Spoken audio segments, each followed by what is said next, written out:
오늘은 정말 잘 아는 말씀이죠. 요한복음 3장 16절 말씀을 함께 나누기 원합니다. 여러분, 세상이 참 힘듭니다. 산다는 게 사실 어렵고요. 여러 가지 저와 여러분의 삶에 이슈들이 우리를 힘들게 하기 때문에 그렇습니다. 그러니까 왜 힘든가? 왜 우리의 삶이 이렇게 고통스러운가? 왜 이런 원인들을 이렇게 들여다보면 여러분, 무엇 때문에 저와 여러분의 삶이 그렇게 좀 어렵다고 생각을 하십니까? 여러분, 경제적인 문제도 사실 만만치 않죠. 또 요즘 건강의 문제, 자녀의 문제, 관계의 문제, 또 그 외에도 입시의 문제, 직업의 문제, 진급의 문제 많이 있습니다. 또 생각해 보면 좀 더 넓게 보면 환경적인 문제도 있는 것이죠. 근데 저와 여러분의 정작 우리를 고통스럽게 하고 또 삶을 불편하게 하는 것은 무엇인가 가만히 고민해 보면 궁극적인 원인은 답이 하나 있는데 그것은 바로 사랑의 문제라고 우리가 볼 수 있습니다. 여러분, 생각해 보십시오. 저와 여러분이 이제 그런 어려움들을 좀 겪고 나서 좀 편해지고 뭔가 다 하나씩 필요한 것을 갖추고 사는데 우리 감정이 계속적으로 우울한 것 경험할 수 있잖아요. 여러분, 전망 좋은 집이 있는데 왜 거기 위해서 뛰어내리겠습니까? 여러분, 사람들이 맛있는 걸 그렇게 골라 먹고 그러는데도 무기력증에 빠지죠. 다 여러분 하고 싶은 것, 먹고 싶은 것 다 누렸는데 왜 무기력할까요? 여러분, 우리는 한 가지로 생각해 볼 수 있는데 그것은 바로 사랑의 결핍이라고 볼 수 있습니다. 여러분, 이 사랑의 결핍은 사실 가장 근원적인 저와 여러분의 문제입니다. 왜 우리가 그러면 사랑의 결핍을 느낄까요? 다 사랑한다고 그러고 전화를 받으면 사랑합니다 고객님 그러고 늘 사랑하는데, 그런데 여러분 또 사랑해서 만나지 않습니까? 사랑해서 결혼도 하고, 근데 사랑을 하는데 왜 결핍을 우리가 느끼냐는 것이죠. 그럼 성경적으로 보면 저와 여러분이 말하는 그런 사랑은 사랑이 아니기 때문에 그렇습니다. 그러니까 그냥 사랑이라고 이름을 했지만, 사랑한다고 이야기를 하지만 사랑이 아니기 때문에 그렇습니다. 모조품입니다. 모조품. 만약에 사랑이라면 우리가 만족이 돼야죠. 만족이. 정말 사랑하면 만족이 돼야 되고 기쁨이 있어야 되고 행복해야 되잖아요. 그런데 갈증이 없어야 되지 않습니까? 여러분, 자세히 보면 사람들은 여러분 사랑할 줄을 잘 모릅니다. 또 사랑을 받을 줄도 잘 모릅니다. 진짜 사랑이 무엇인지 본 적이 없기 때문에 우리가 잘 모르는 것입니다. 여러분, 진정한 사랑을 여러분 어디서 한번 배우셨습니까? 어디서 여러분 배우셨는지 가만히 질문해 보십시오. 어디에서 여러분이 진정한 사랑을 배우셨습니까? 여러분, 가르쳐 주는 것이 없잖아요. 누구에게서 본 것을 사랑이라고 말할 수 있을까요? 본 것일 수 있지만 그것을 우리가 배웠다고 말하기는 어렵죠. 여러분, 정말 우리가 사랑을 알려고 하면 하나님을 알아야 됩니다. 여러분, 사도 요한이 요한일서에서 말씀 늘 드리잖아요. 요한 1, 2, 3서는 사도 요한이 장로님이 나이가 많은 때에 기록한 말씀이에요. 여기서 결론을 이렇게 내려요. 하나님은 뭐다? 사랑이시다. 그러니까 사랑이 많은 분이다 이런 표현이 아니에요. 전혀 다릅니다. 하나님은 사랑이라고 이 사도 요한이 말해요. 이렇게 정의를 내린 거예요. 그러니까 사도 요한은 이 사랑이 하나님의 속성이다, 하나님의 본질이다 하는 것을 강조했습니다. 여러분, 하나님은 사랑의 본질이세요. 그러니까 하나님을 모르면 뭐를 모르는 거예요? 우리는 사랑을 모르는 겁니다.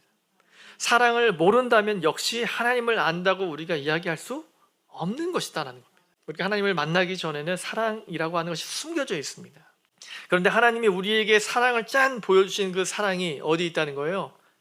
여기 있다라고 사도 요한이 얘기하죠. 비로소 우리는 그 사랑, 그 하나님을 통해서 사랑이 무엇인 것을 알게 된다는 거죠.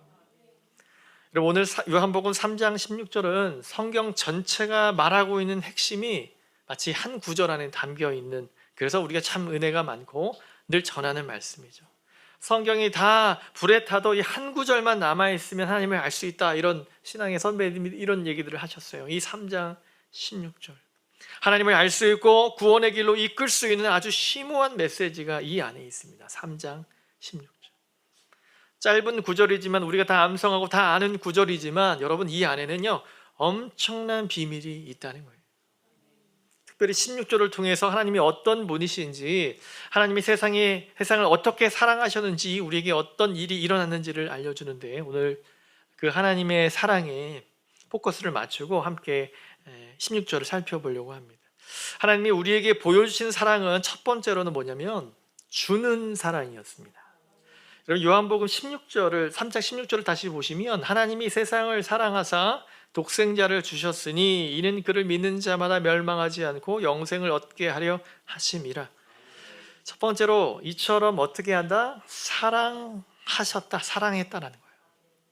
두 번째는 독생자를 주셨다는 이 동사가 두 가지가 나오거든요. 첫 번째는 하나님이 사랑하셨다, 사랑하신다. 그 다음에 주신다라고 하는 동사예요. 여러분 하나님의 사랑은 독생자를 주심으로 구체화된 것입니다.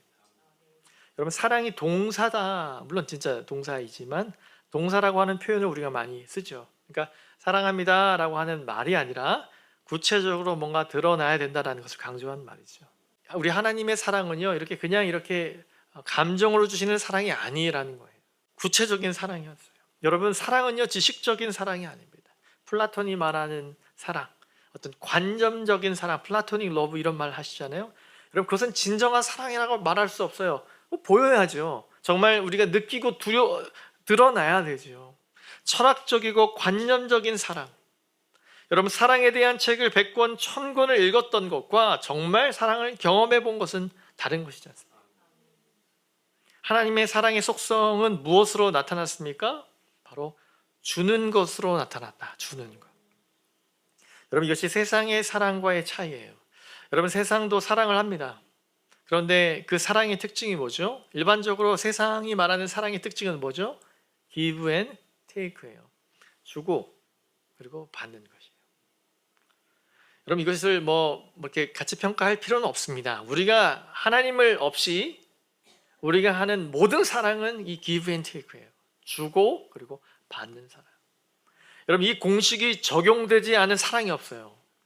전부 다 주고받습니다. 주고받고 여기 주고받는데 문제가 생기면 그럼 어떻게 되는 거예요? 줬는데 테이크가 안 돼. 그럼 뭐예요? 사랑이 깨진다. 이게 세상이 경험하는 사랑입니다. 솔직히 이야기해 보면 받기 위해서 주는 것 같아요. 그러니까 take and give 이렇게 얘기해야 될 것 같기도 해요. 그러니까 주는 것이 주긴 주는데 받으려고 주는 것 같은 인상이. 처음에는 아주 숭고하고 고상하게 막 주어요. 사랑을 막 줘.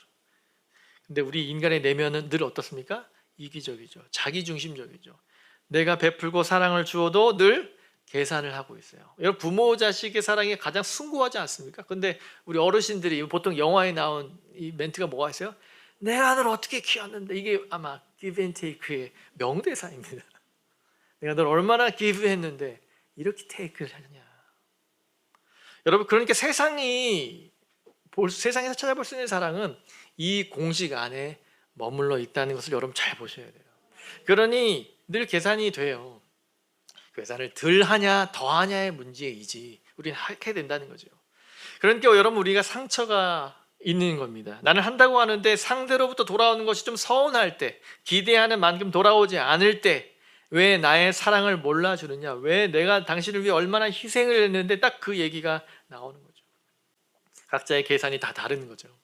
여러분 우리가 이 세상을 또 사는 사람들을 만나보면 상처가 없는 사람이 여러분 없어요. 별로 없습니다. 내면에 깊은 상처가 있는 거예요. 여러분 왜 그렇습니까? 저와 여러분이 가지고 있는 그 죄성, 자기 중심성, 자기 중심적으로 해석을 하는 거죠. 나는 이만큼 줬다 이야기하는 거예요. 상대는 반면에 요만큼 받았다고 생각하는 거예요. 이러니 늘 상처가 있는 것이죠. 여러분 이게 사람이 처음에는 순수하게 다시 시작하지만 그 계속되면 그 순수성도 사라져 버리는 것이죠. 여러분 끊임없이 자기중심 봉사를 하면서도 이기심이 끼어드는 거예요. 여러분 교회 봉사도 마찬가지입니다. 이러한 사랑으로 시작하면요 내가 이 교회에 얼마나, 이런 얘기가 나온다는 거예요. 여러분 놀랄 필요 없어요. 우리 다 그렇습니다. 하나님 사랑으로 시작하지 않으면 늘 그 공식 안에 있다는 것을 놀랄 것도 아니에요. 그냥 더 쓰릴 뿐입니다. 드러나니까. 여러분 기대가 클수록 실망이 큰 것이죠. 오케이, 그것은 저와 여러분이 사는 이야기였습니다. 그런데 오늘 성경을 보십시오. 하나님이 저와 여러분에게 보여주신 사랑은 전혀 다른 것인데 뭐예요? 주는 사랑이라는 거예요. Give and take가 아니라 give라는 거예요. 오늘 3장 16절 핵심 동사는 독생자를 주셨으니 하고 이 주다라고 하는 이 헬라 원어는요 의지적인 행동이에요. 의지적인. 그냥 아유 나 필요 없어. 그냥 너 써라. 이렇게 주는 게 아니라 내가 주기 위해서 준비해서 주었다. 의지적인 행위가 강조된 단어였어요. 굉장히 강한 의지죠. 자발적인 사랑의 행위였어요. 상대의 반응에 따라 내가 줄 건가 말 건가 이게 아니라 의지가 오락가락하는 상대의 반응에 따라 그런 행동이 아니라 give and take의 행동이 아니라 하나님의 사랑은 뭐예요? 말하자면 give and give예요. 여러분 세상에서 이런 사랑을 만나보신 적 있으세요? 없습니다. 성경에서 만나는 하나님은요 give 그리고 또 give 끊임없이 주시는 분이에요. 우리는 늘 받는 쪽이죠. 여러분 하나님은요 지금도 저와 여러분을 사랑하시기 때문에 이 예배로 끌고 오신 거예요. 믿으십니까? 주신 거예요. 은혜를 주시니. 늘 우리 기도도 주님 은혜를 주옵소서. 저도 늘 기도하는 게 저도 좀 낯짝이 그렇죠. 하나님께 계속 달라고 하는 거죠. 원래 그분의 사랑은 계속 주는 거예요. 계속 은혜를 주셔. 왜? 그것을 주셔야 우리가 살 수 있는 것을 하나님이 더 아시기 때문에 그렇죠. 여러분 하나님의 계산이 들어가고요. 하나님께서 만약에 계산을 하시거나 그래 내가 이렇게 줬는데 너희들 한번 보자 하는 거 보고 이러셨다면 우리는 그 사랑에 반응할 수가 없습니다. 하나님의 사랑은 엄청나게 크기 때문에 테이크가 안 돼요. 하나님께 뭔가 받았으면 우리 좀 드려야 되잖아요. 예, 우리 얼마 헌금하는 것도 너무 크지 않습니까? 그런데 하나님의 사랑은 더 크잖아요. 그러니까 그거에 상한 가치로 뭔가 비교할 수 없는 거예요. 그러니까 하나님의 사랑은 계속 주시는 사랑입니다. 오늘날 저와 여러분이 존재하는 이유는요 딱 하나예요. 여러분 건강이요? 아니요. 건강도 하나님 주셨기 때문에 여기 있는 거 아니겠습니까? 여러분 가는데 뭐가 없대요? 순서가 없다는 말 여러분 우스갯소리가 아니에요. 정말 그렇습니다. 하나님이 주셨기 때문에 저와 여러분의 호흡이 있는 줄 믿으시기 바랍니다. 주시는 사랑, 우리가 가진 모든 것들은 하나님께로 온 것이죠. 우리는 하나님으로부터 사랑이 무엇인가를 경험하게 되는 것이에요. 그러면 여러분 우리가 하나님으로부터 사랑을 배운 사람들, 그러니까 배운 사람들은 다르죠. 여러분 무엇을 배우죠? 주는 사랑이 더 이상 받으려고 몸부림치지 않다는 거예요. 그러니까 뭐를 배우는 거예요? 다른 사람이 나에게 사랑을 베풀어 주지 않든 그 반응을 하든 안 하든 어떤 것이 돌아오든 상관없이 줄 수 있느냐. 예수의 사랑을 아는 사람이 흉내낼 수 있는 일입니다. 그래서 여러분 신앙생활 사실 좀 퍽퍽한 거 힘든 거예요. 주의 은혜가 없으면 주님이 흉내를 못 내요. give and 대박 테이크 이렇게 되는 거예요. 참다 이제 계산하자. 1만 달란트 여러분 그 100데나리온 여러분 비유 아시죠? 저와 여러분과 다르지 않습니까? 미처 못 발견한 거예요. 100데나리온 사람을.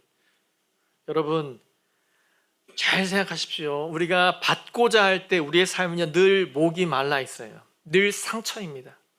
그러나 하나님의 사랑을 흉내내면서 주는 사랑으로 바뀌면요 신기하게 더 이상 상처를 받지 않아요. 사랑을 받고자 하는 삶은 결핍과 갈증에서 벗어날 길이 없어요.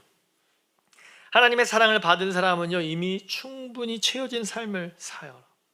상대가 어떻게 반응하든 나는 베푸는 자로 사는 것. 여러분 이게 놀라운 변화입니다. 여러분 하나님으로부터 배운 그 사랑의 방식을 여러분 한 주간 조금 더 한 번 더 실현해 보십시오.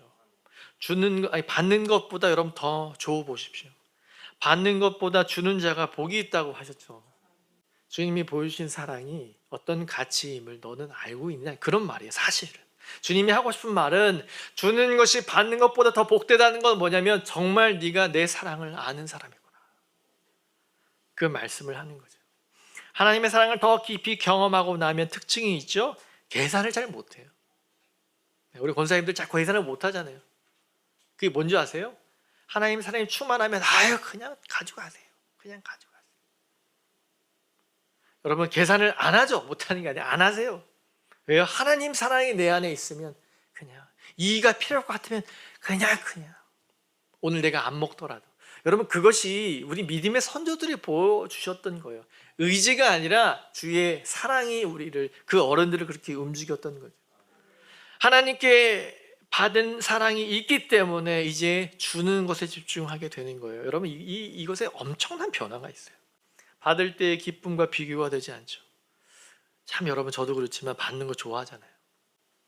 여러분, 그런데요, 주는 삶을 통한 기쁨은요, 받을 때의 기쁨과 비교가 안 되죠. 한국말에 이런 말이 있어요. 공짜는 뭐도 맛인데요. 뭐 그것도 맛있네.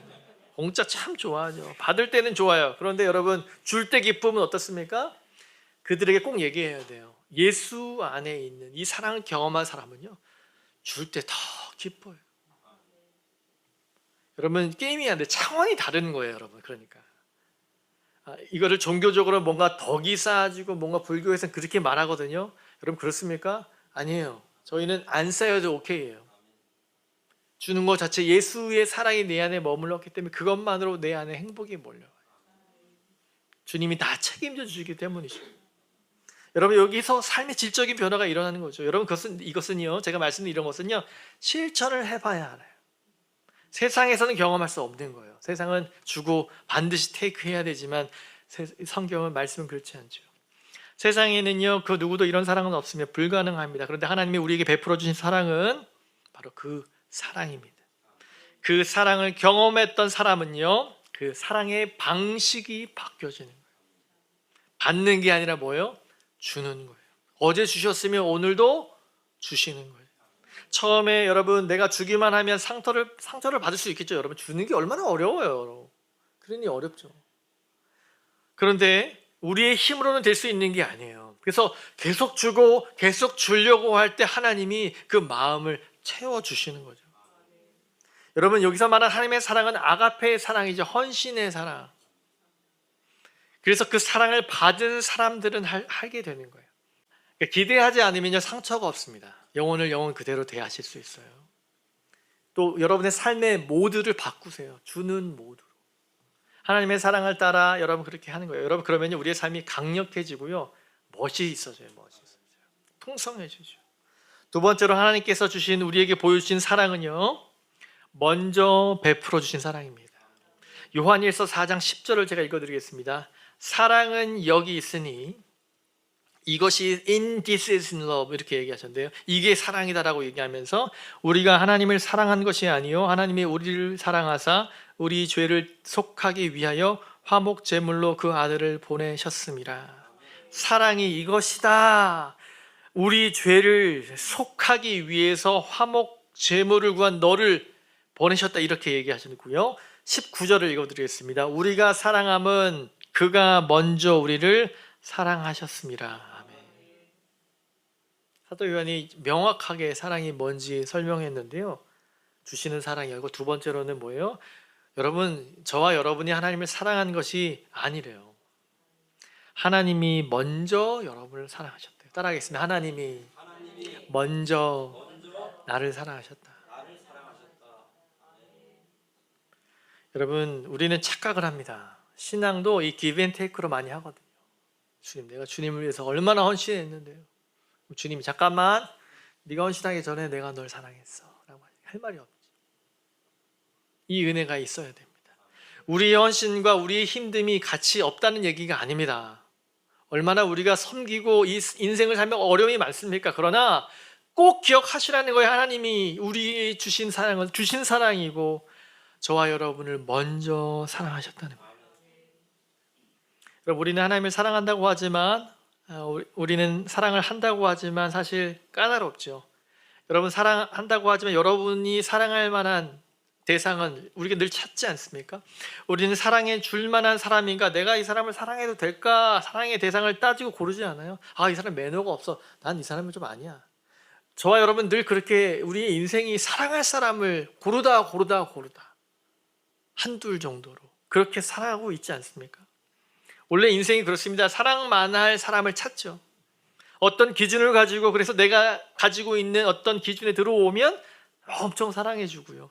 그런데 대부분의 사람들은요, 내가 가지고 있는 그 기준에 탈락하죠. 그러니까 내 마음에 쏙 드는 사람을 세상에 없어요. 사랑 안 하고 이기적인 그 아이들과 면담하면 보통 이런 얘기예요. 내가 좋아할 만한 애가 없어요. 또 나를 사랑하는 사람도 없어요. 이런 얘기 때문에 비뚤어지는 겁니다. 여러분, 만약에 생각해 봅시다. 하나님이 그렇게 하나님이 사랑할 대상을 한번 골라볼게요. 오늘 원주에서 한번 보자. 내가 사랑할 만한 사람 보니까 좀 황 목사는 좀 아닌 것 같고 좀 뭐 아닌 것 같고 아니고 그러면 어떨까요? 우리 모두는 아웃이에요, 사실. 하나님께서 오늘 사랑 주시고 은혜 주실 만한 사람을 찾아보면 없어요, 여러분. 여러분, 우리가 하나님으로부터 사랑을 받을 만한 것이 있었는가, 사랑을 받을 만한 조건을 갖추었는가, 여러분 착각하지 마세요.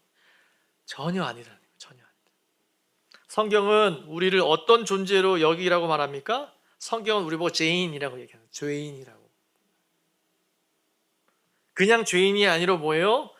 죄로 똘똘 머리끝에서 발끝까지 죄로 만신창이가 된 사람이라고 말하죠. 하나님 심판을 받을 만하고 지금도 심판 당장 받아도 할 말 없는 사람들이래요. 과거에도 그랬고 지금도 그렇고 앞으로도 그럴 수밖에 없는 사람이라고 여러분 믿으시기 바랍니다. 그 사람을, 그런 저와 여러분에게 하나님 뭔가 요구하셨다면 우리는 사실 소망이 없어요. 전혀 사랑받을 만한 조건이 없음에도 먼저 하나님이 우리에게 손을 내밀어 주셨다고 하는 사실, 여러분 이것이 복음이에요. 복음. 로마서 5장 8절 아주 거듭하는 말씀이에요. 우리가 아직 죄인 되었을 때, 아직 still sinner였을 때, 우리가 아직도, still이라는 단어는 지금까지 영향을 미치는 거거든요. 내가 지금도 여전히 죄인인데도 불구하고 주님께서 날 위해 이런 일을 행하셨다. 무슨 말인지 여러분 아시죠? 저와 여러분의 어떤 상황과 상태, 다짐과 의지와 전혀 상관없이 저와 여러분을 위해서 하나님이 다 하셨다는 것, 그걸 우리가 기억해야 산다는 거예요. 일방적으로 먼저 손 내밀어 주셨어요, 우리 주님은. 여러분, 이런 사랑은 사실 굉장히 낯섭니다. 세상에서 경험해보지 못한, 또 가정에서도 경험해보지 못한 사랑이죠. 가정에서도 여러분 어떤 사랑을 받으려고 하면 노력해야 돼요. 여러분, 아버지 어머니에게 칭찬받으면 어떻게 됩니까? 공부 열심히 해야죠. 또 이 기준이 높은 부모 만나면 어떻게 해요? 우리 어른들에게 저도 이렇게 얘기 들어보면, 나 우리 아버지한테 한 번도 칭찬 못 받아봤어. 되게 엄하셨대요. 얼마나 힘드셨겠어, 그 어른이. 한이 된대. 그러면 가서 여쭤보세요. 처음 가셨어요. 여러분, 그래서 여러분, 가정이 사랑이 있어야 되는 건 맞습니다만 이 사랑은요, 가정에서도 있는 사랑이 아니에요. 그러니까 세상이 전혀 경험해보지 못한 사랑이 하나님의 사랑이라고 하는 사실을 여러분 보셔야 합니다. 실수를 하거나 약점이 보면 우리 가문에 이런 흠이 없어. 얼마나 상처예요. 특히 우리 며느님들, 참 눈물의 골짜기. 우리 가문에 너가 들어와서 고맙다 이렇게 해야 됩니다. 흠이 있다. 여러분, 그게 세상이 말하는 사랑이거든요. 사랑은 고사하고 심판을 받고 막 얼마나 멸시당합니까? 사랑을 받기보다 배제당하고 미움을 당하는 일이 얼마나 세상에 매정합니까? 사랑받을 만한 조건을 갖추기 위해서 말하자면 사력을 다해요. 그래야 얼마나 힘들어요. 세상에서는 여러분 모든 것 순위를 정하고 능력에 따라 평가하고 기준 미달하면 너무 얼세요. 자비가 없어요. 여러분, 인생을 더 살면 이게 더 분명해집니다. 그러니까 세상에 소망을 두면 안 돼요. 특히 젊은 여러분. 우리의 사역지에 우리가 하나님을 해야 될 일이 많은 곳이지 거기 안에 뭐 누리려고 하면 절망이에요, 절망. 그런데 하나님의 사랑을, 하나님은요, 사랑받을 만한 것이 전혀 없는 우리에게 먼저 손을 내밀어 주셨다는 거예요. 저와 여러분의 상태와 상관없이 다가와 주신 것이 복음인 줄 믿습니다. 여러분, 예수님의 제자들은 어땠어요? 제자들 참 멋져 보였죠? 기적도 봤어요. 대단해요. 근데 예수님 십자가에 매달릴 때 가장 먼저 도망친 친구들이에요. 소식을 가장 먼저 안 친구들이죠. 그토록 애정을 당해, 애정을 받고 또 애정으로 사랑을 돌보셨잖아요, 우리 주님이. 근데 그 제자들 다 도망가요. 주님이 사실 내가 잡히면 너희들 신변에 위험이 있거든, 잘 도망가라, 이 말씀 한 적도 없거든요. 다 도망갑니다. 여러분, 믿음이 없으면 뭐라도 있어야 돼요? 의리라도 있어야지. 네, 매몰차게 가죠. 배신, 여러분, 배신이라는 것은요, 사실 우리 인간이 경험할 수 있는 가장 저열한 인간성입니다. 여러분, 가장 힘들고 외로운 순간 그 스승이 그를 배신하고 도망쳤으면, 여러분, 이 정도면 우리의 인간관계는 뭐예요? 끝난 거예요. 끝난 거. 주님 부활하고 난 다음에 이제 일로 와봐. 또 뭐라고, 이제 다 들었거든 이러면서 베드로 엎드려 이렇게 했으면 스토리가 다른데 여러분 잘 아는 정말 드라마틱한 요한복음이 나오죠. 디베라 바다에 주님이 부활하신 예수님이 가죠. 근데 베드로가 뭐 하고 있었어요? 일은 해야 되니 배 물고기를 잡고 있죠. 제자를 다시 찾아오죠. 여러분 하면서 뭐 했어요? 너 그랬지? 용서를 빌어라 제자야. 그럼 내가 너를 성령 충만하게 해서 내가 내 교회를 세울 것이야 라고 하지 않으셨고요.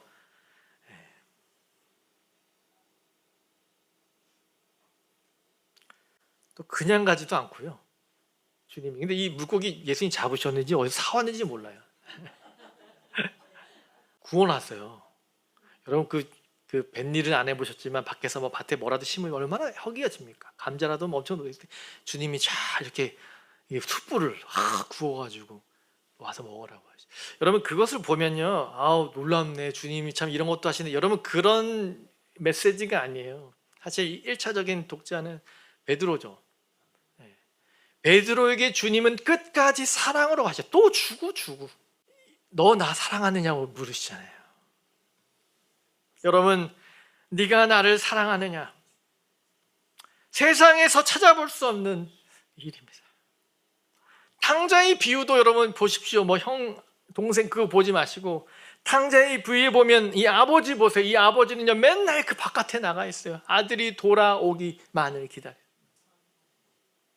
뭐예요? 이미 아버지는 아들을 뭐 했어요? 용서했어요. 이미 용서했어요. 나갈 때부터 용서했어요. 회개하고 용서를 빌기도 전에 기다리고 계시는, 이게 먼저입니다. 먼저. 하나님은요 먼저 주시는 분입니다. 여러분 어떤 종교와 근본적으로 차이점이 바로 이것이에요. 일반적으로 모든 종교는요 갖추어요. 그래서 자신이 믿는 신에게 도달해야죠. 정성이 필요해. 뭔가 하고 뭐가 있어야 돼요. 인간의 노력이 그래서 강조되는 거죠. 기독교는 어때요? 여러분 기독교는 종교가 아닙니다. 인간의 편에서 우리가 어떤 자격을 갖춰서 하나님에게 신에게 도달하고 하는 그런 놀이가 아니에요. 어떻게 해요? 하나님이 인간이 되시고 우리 가운데 오셨어요. 아무리 우리가 뭔가 노력을 해도 우리에게는 선한 것이 없거든요. 옳은 것이 없거든요. 왜요? 금방 넘어질 거기 때문에 그렇습니다. 사랑만할 자격을 갖춘 게 없어요. 그런데 먼저 하나님이 사랑하시고 먼저 다가오시고 먼저 독생자를 우리에게 보내주셨어요.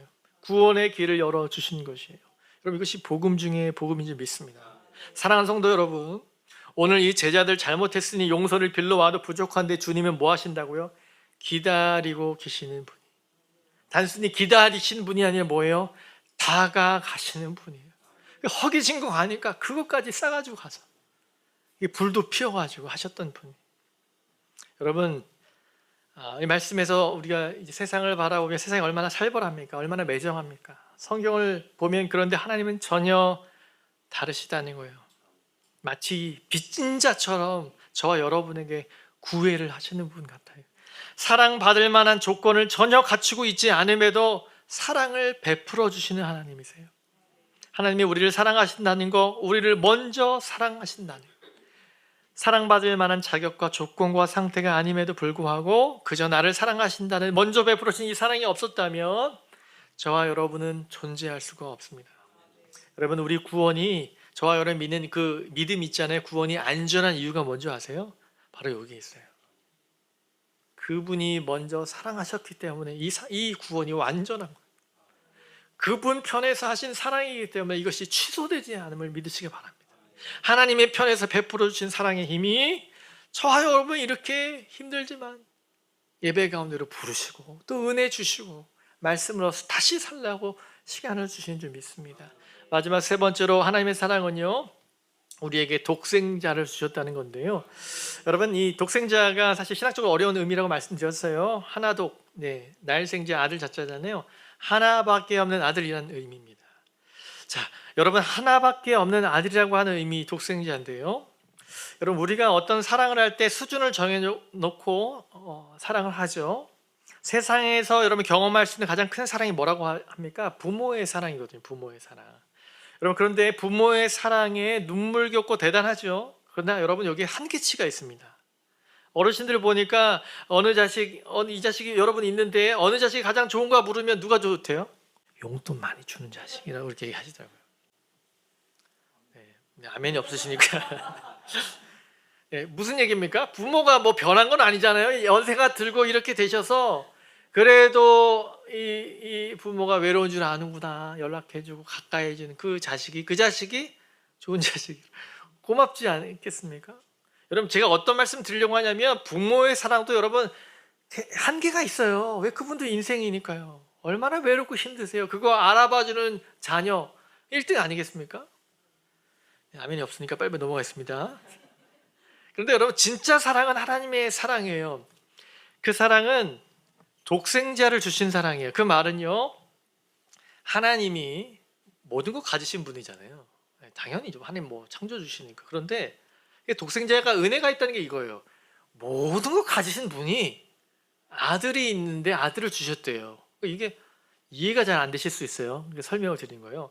왜 독생자 예수 그리스도의 가치가 크냐면 모든 것 가지신 분이 그분에게 가장 소중한 것이 무엇일까? 여러분에게 가장 소중한 게 뭐겠어요? 그 아들이죠.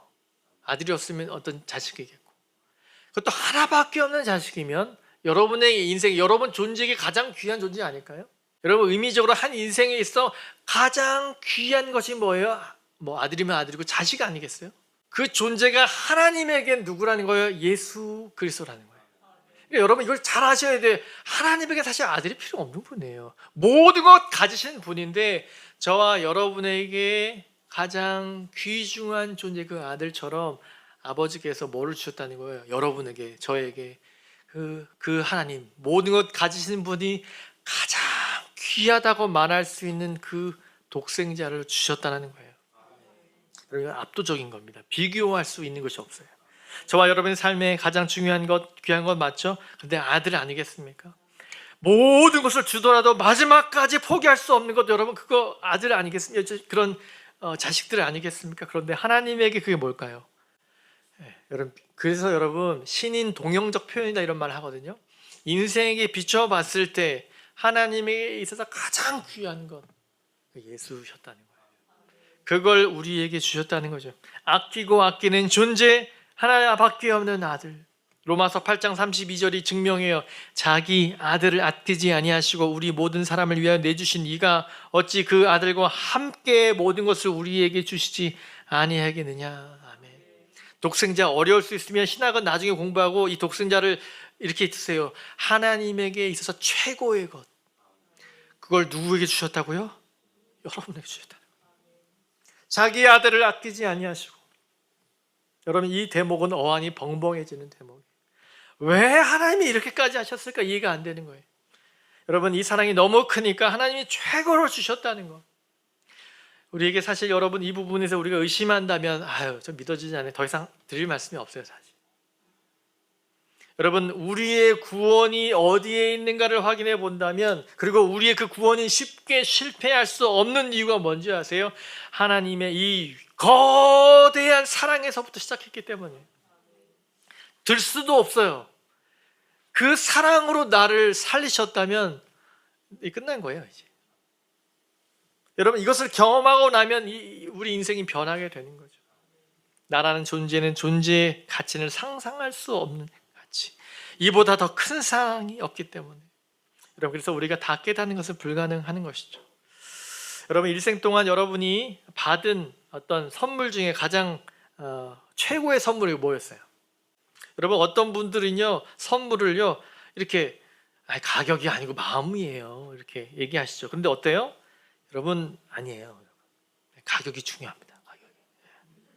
마음으로는 표현 안 되는 게 있어요, 없어요? 있어요. 여러분, 이제 어버이날 되면 우리 손주들이 이렇게 할머니 사랑해요 라고 해서 손편지 주죠. 우리 박권 선생님 많이 받으셨죠?